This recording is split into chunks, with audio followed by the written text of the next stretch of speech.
সুপ্রিয় দর্শক, অত্যন্ত গরম এবং অত্যন্ত গুরুত্বপূর্ণ একটি বিষয় নিয়ে কথা বলবো। তাই বরাবরের মতোই শুরুটা করি প্রশ্ন দিয়ে। প্রশ্নটা হলো, যে আওয়ামী লীগকে নির্বাচন থেকে বাইরে রাখার কথা বলা হচ্ছিল, সেই আওয়ামী লীগ কি এবার সরি বললেই নির্বাচনে অংশ নিতে পারছে বা ভোটে ঢুকে যেতে পারছে?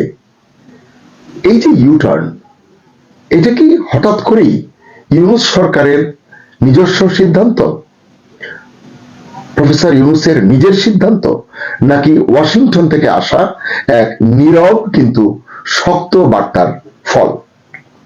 আজ আমরা সেই বিষয়টি খোলাসা করে আলোচনা করতে চেষ্টা করব। মোহাম্মদ ইউনূসের এই এক লাইনের বক্তব্য এখন বাংলাদেশের রাজনীতিতে তোলপাড় তুলেছে। তিনি বলেছেন, আওয়ামী লীগ যদি তাদের দুঃশাসন ও দমনমূলক শাসনের জন্য ক্ষমা চায়, তাহলে রাজনৈতিক সমঝোতার সুযোগ তৈরি হতে পারে। কিন্তু প্রশ্ন হলো, এই বক্তব্য কি সত্যি কোনো নৈতিক আহ্বান, নাকি কূটনৈতিক চাপে নেওয়া রাজনৈতিক ইউটার্ন? যে কারণে আমি এভাবে কথাটা শুরু করেছি, কারণ এই কথাগুলোর যে টাইমিং, এটা অত্যন্ত গুরুত্বপূর্ণ। মাত্র 2 দিন আগে জাতীয় নিরাপত্তা উপদেষ্টা খলিলুর রহমান 5 দিন তিনি বাইরে ছিলেন, যুক্তরাষ্ট্র এবং সংযুক্ত আরব আমিরাত মিলিয়ে এই 2 দেশ সফর শেষে তিনি দেশে ফিরেছেন 2 দিন আগে। ওয়াশিংটনে তিনি বৈঠক করেছেন স্টেট ডিপার্টমেন্টের শীর্ষ 2 কর্মকর্তার সঙ্গে। এর একজন হলেন দক্ষিণ ও মধ্য এশিয়া বিষয়ক সহকারী পররাষ্ট্রমন্ত্রী পল কাপুর এবং রাজনৈতিক বিষয়ক আন্ডার সেক্রেটারি এলিসন হুকার। এদের সঙ্গে তিনি কথা বলেছেন। এটি নিয়ে কালো আমরা একটি কন্টেন্ট করেছিলাম, সেটি অন্য বিষয়।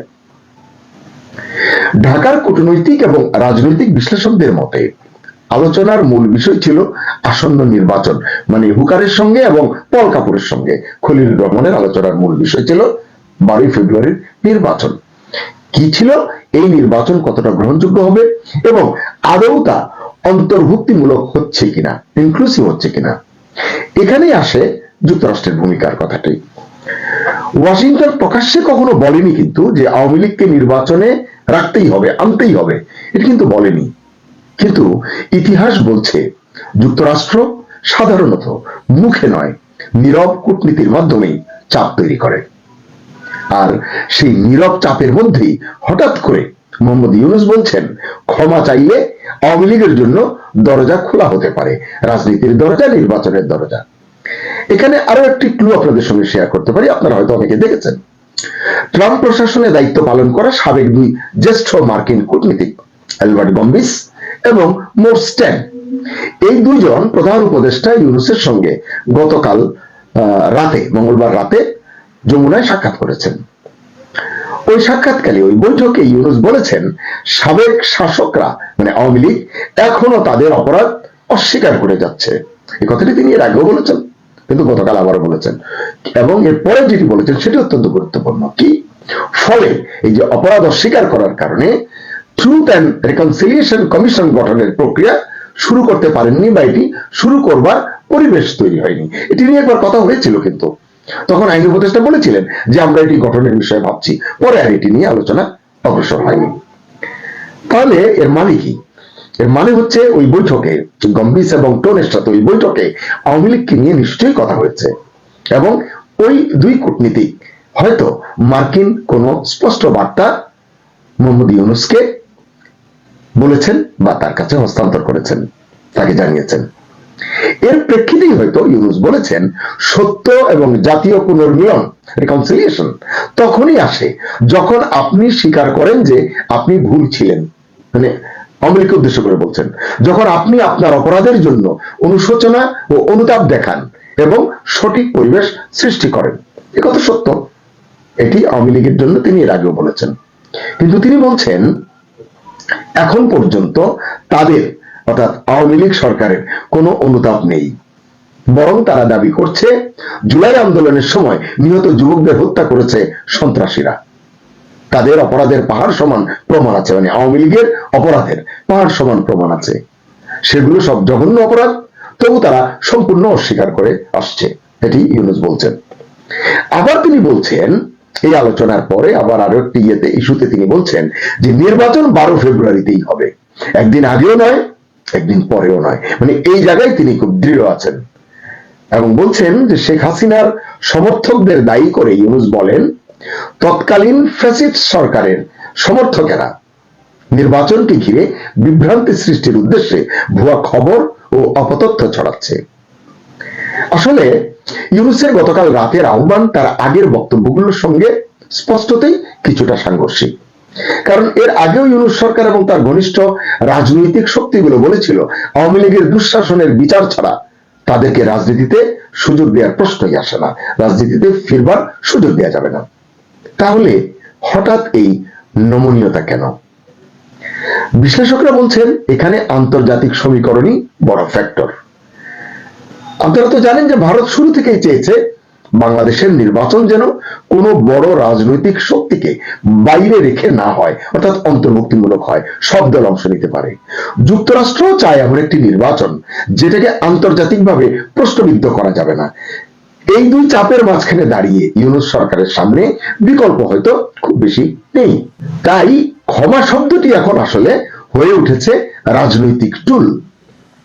প্রশ্ন হলো, এটি কি সত্যি নৈতিক অনুশোচনার প্রশ্ন, নাকি দায় স্বীকার করে নতুন শর্তে রাজনীতিতে ফেরার সুযোগ মাত্র, মানে যেটি এখন ইউনূস সাহেব করে নিজেও পার পেতে চাইছেন। আবার এখনকার রাজনীতির দিকে যদি খেয়াল করেন, দেখবেন বিএনপি পুরোপুরি নির্বাচনী মুডে আছে। তারেক রহমান দেশে ফেরার পর বিএনপির পালে অবশ্যই কিছুটা হাওয়া লেগেছে। বিএনপি এখন প্রকাশ্যে জামাতে ইসলামের ভূমিকা নিয়েও প্রশ্ন তুলছে, জায়গায় জায়গায় তাদের ভিতরে লাগালাগি আছে।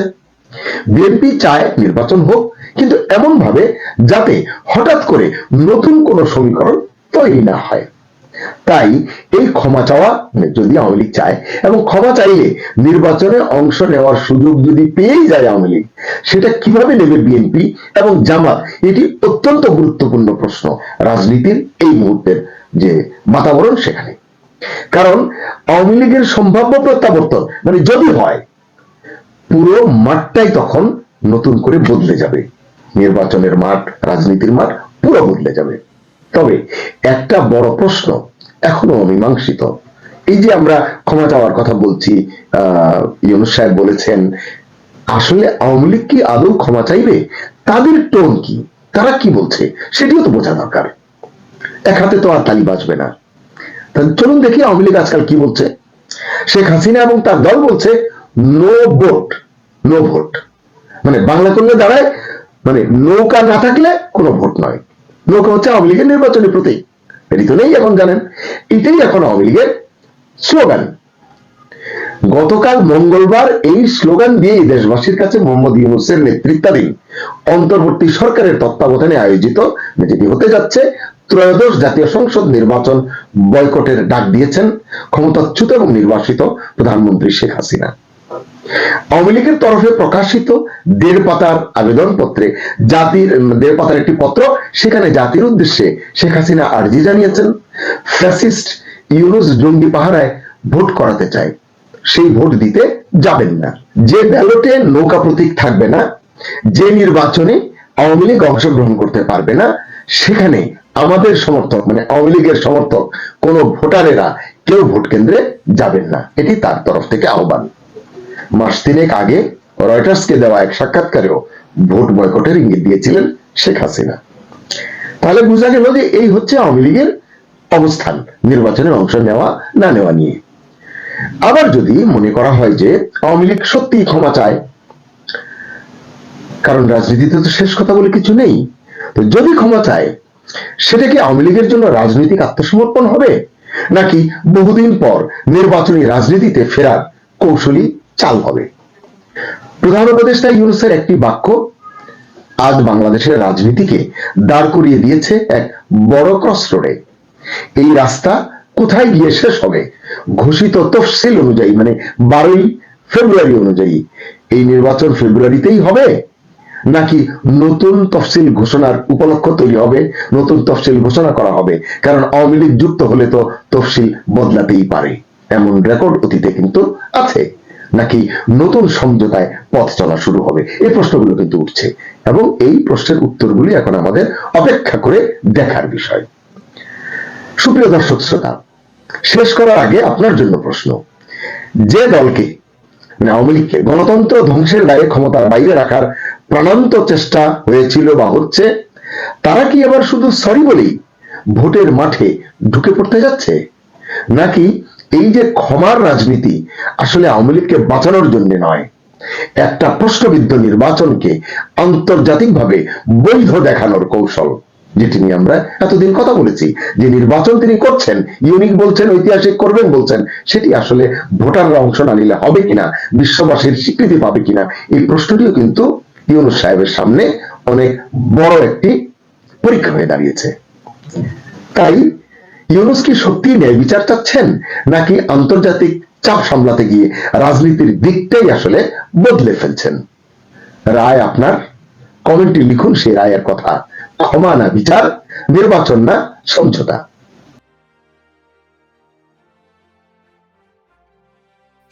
ঐতিহাসিক নির্বাচনের কোনো আমেজ নেই, উল্টো নিরাপত্তার আইন শৃঙ্খলা পরিস্থিতি নিয়ে চিন্তিত সরকার।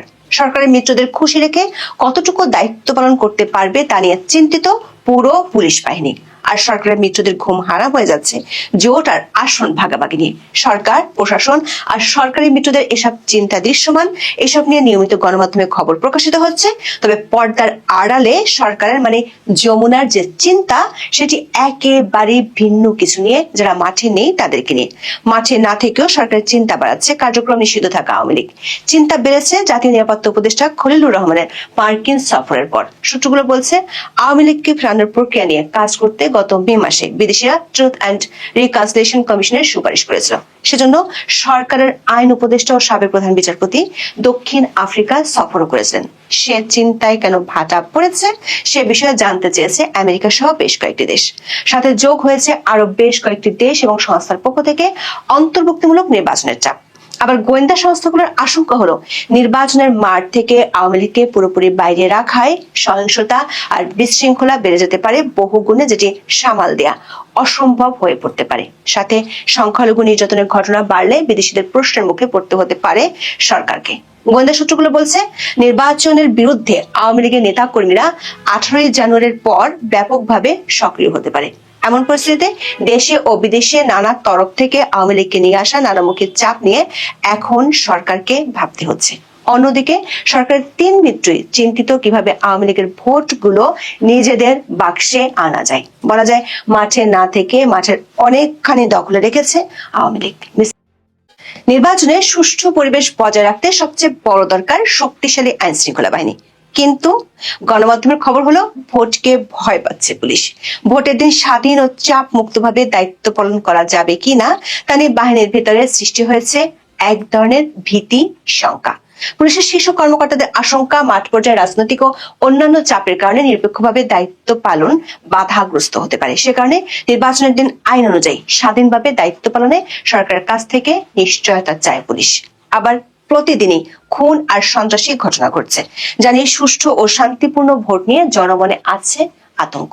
বিশেষ করে সরকারের মিত্ররা গত 17 মাসে পুলিশের উপর যে পরিমাণ মব সন্ত্রাস চালিয়েছে তা নিয়ে চিন্তিত সরকার। অবশ্য সরকারের মিত্ররা আপাতত ব্যস্ত নিজেদের ঘোষিত জোটের ভাঙ্গন ঠেকাতে। ইসলামী ভোট একই বাক্সে আনার ঘোষণা দিয়ে জামাত ইসলামী সহ 8টি দল জোটের ঘোষণা দিয়েছিল। পরে সে জোটে যোগ দেয় সরকারি kings party NCP, AB party ও এলডিপি। এনসিপির যোগ দেওয়ার পরে আসন ভাগাভাগি নিয়ে শুরু হয় জোটের বিবাদ। আসন ভাগাভাগি নিয়ে এই 11 দলীয় জোট যৌথ ঘোষণা দেওয়ার কথা থাকলেও তা ভেস্তে গেছে। দৈনিক প্রথম আলোর খবরে বলা হয়েছে, জামাত ইসলামীর সঙ্গে আসন সমঝোতা যখন জটিলতায়, তখন নতুন জোটের ইঙ্গিত দিলেন ইসলামী আন্দোলন বাংলাদেশের জ্যেষ্ঠ যুগ্ম মহাসচিব ও মুখপাত্র গাজী আতাউর রহমান। গাজী আতাউর রহমান বলেন, 20 জানুয়ারি হলো মনোনয়নপত্র প্রত্যাহারের শেষ দিন। নির্বাচন হলো ফেব্রুয়ারির 12 তারিখ। ফেব্রুয়ারির 12 তারিখের আগ পর্যন্ত যে কোনো কিছু ঘটতে পারে।